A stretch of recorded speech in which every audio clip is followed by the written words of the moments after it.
Mediaite is reporting that 4 employees have left Steven Crowder's show following recent allegations of workplace misconduct and threats directed directly at the staff. Now, last month, Crowder had been accused of bullying his staff, engaging in inappropriate drug use, and also engaging in lewd sexual workplace misconduct. That included showing pictures of genitals and things like that. Soon after that expose was published, the show's CEO, Gerald Morgan, allegedly told the staffers that they could no longer communicate with former employees. And that conversation was leaked to the press shortly after. NDAs, non-disclosure agreements were sent out and the staffers were urged to sign it.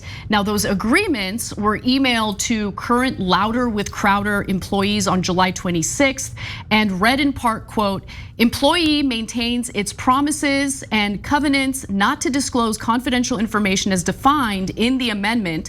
Company will provide employee with confidential information during the period in which employee is employed by the company." And that's, by the way, the tamest part of these NDAs. The agreement added that if a breach of contract should occur, the employee would be liable to the company for liquidated damages in the amount of $100,000. And the staffers were told that they absolutely had to sign these NDAs by that Friday.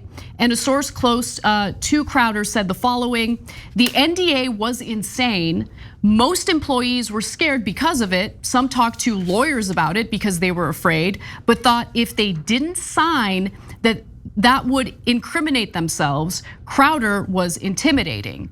So forcing employees to pay $100,000 is totally fine. But what was it again that Crowder said about the $50 million offer that was provided to him by the Daily Wire? What did he complain about when that was offered to him? Let's just refresh our memories. If there are enough of you out there, I will transition Mug Club into a full-scale network with independent content creators who don't want to be locked into slave contracts. Look, I understand that business relationships sometimes fall through. People don't see eye to eye. I get that. But there is a way to structure these contracts and a network. There's a world in which contracts and a network exists where everyone benefits with some semblance of fairness, transparency. There's no need to be enslaved like this. He considered a $50 million offer a slave contract, but forcing your staffers to sign these insane NDAs that include a $100,000 penalty, not a slave contract, Cenk. Yeah, look, I'm just amazed at what happens in other workplaces. Absolutely amazed. Like, we all go through those harassment guidelines, principles, training sessions, etc. And here we take it super seriously, and we're so meticulous. Meanwhile, other places are madhouses, from giant companies to conservative places. Here, I'm gonna read you graphic 5 here. They said, if you're not okay with guys playing sack tap, then this isn't the place for you, the source said, Crowder told the staff, referring to the act of tapping another person's genitals. I don't get it. Why isn't he sued out of existence? The boss cannot play sack tap with the employees. And I mean, if you're not okay with you getting your genitals grabbed at work, this is not the place for you. I think it's why don't you just put out a giant sign saying, please sue me, you can get all my money? Like, I don't understand how these guys aren't suing him. This is insane. I don't understand why he seems to have this obsession with touching his employees' genitals, allegedly. Yeah. Right? I mean, what is this? You know what? Is this, hold on. This is the guy, by the way, who piggybacks off of this disgusting narrative that educators are groomers. In the meantime, he's behind the scenes trying to tap sacks of his employees. 100%. I mean, look. Allegedly. We kid around on the air about like playing bus nuts. We say, oh, hey, Johnny, John Idol, I call him Johnny Pie, Johnny Tie, etc. But there, bus nuts is literal. Like, oh, there's the sack. Okay. I mean, it's insane. It's insane. Here's another source close to Crowder, according to Mediaite, Graphic 6. Stephen's increasing justification of his workplace sexual behavior between men makes a lot of male employees uncomfortable. He always says it's joking, but it doesn't seem like a joke to anyone anymore. Okay. I mean, how many times can you get your genitals grabbed before you start to think maybe it's not a joke?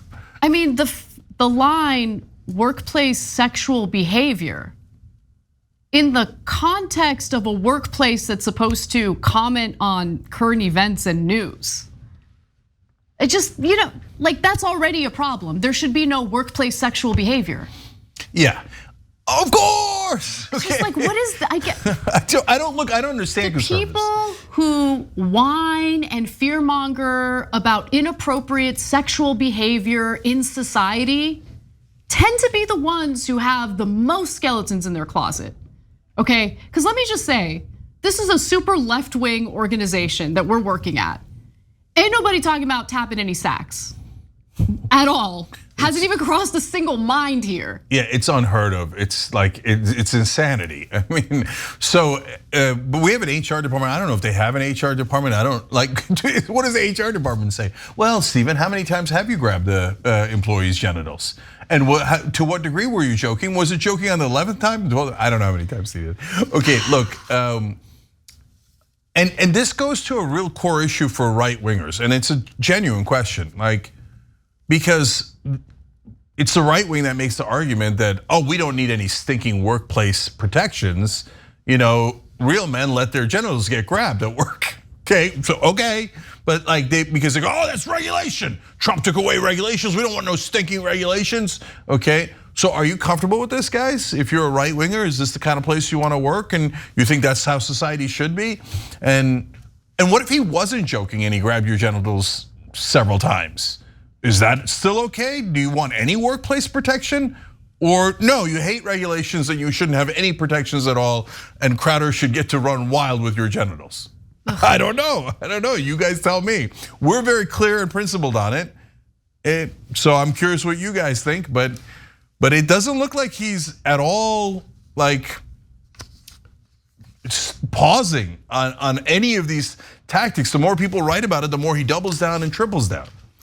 It is pretty crazy. And if you think the NDAs are gonna save you, obviously that has backfired as well. So asking guys to sign an NDA where they don't even make $100,000, and then you say to me, you have to give me a fine of $100,000. Nuts, totally nuts. Even the giant companies don't do that. This is a uniquely Crowder situation, it appears. Thanks for watching The Young Turks, really appreciate it. Another way to show support is through YouTube memberships. You'll get to interact with us more. There's live chat emojis, badges.